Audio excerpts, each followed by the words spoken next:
Okay, so role play, I'll be negative response. I'll slip so I can't go. You don't know that you'll slip. Think positive and you won't slip.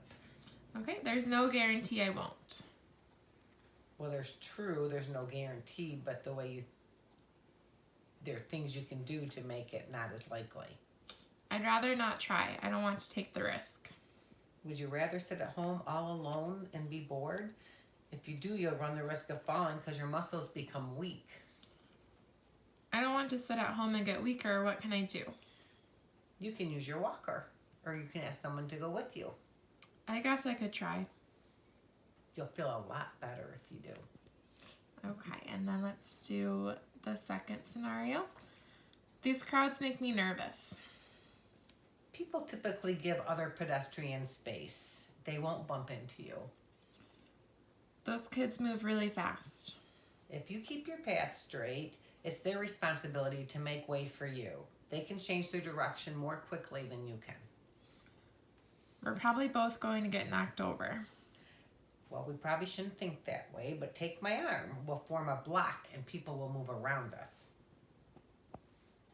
I don't want to feel like a weakling.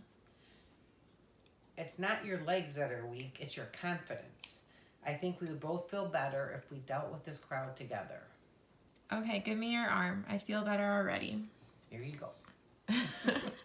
All right, so let's go to the third scenario. I can't believe there are no seats left on this bus. I guess I should get off.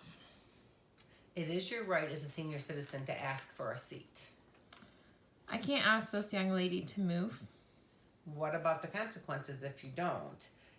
You'll either get off the bus or you'll be worried sick. What if the lady says she won't move? Well, then you can ask the bus driver, but most people are nice and will get up for a senior citizen. I don't want to be pushy. There's a difference from being pushy and being sensitive. Assertive, sorry. Okay, the next scenario. I can't believe it. I'm going to have to take sponge baths. I almost slipped getting into the bathtub last night. All you need is to put a grab bar in your bathtub. My landlord will never go for that. He doesn't have to. It's your right as a tenant to request that. If I push the book at him, he'll make my life miserable. Tell him you need to make the apartment safer and that you understand if he wants to move the bars out when you leave, he can. But right now, you have to have the bars in and it's his responsibility as the landlord to do that.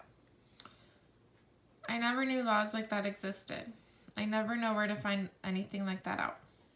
Well, there's lots of resources available. The senior center, the library, the area agency on aging. Once you have information, you'll feel more confident having those conversations.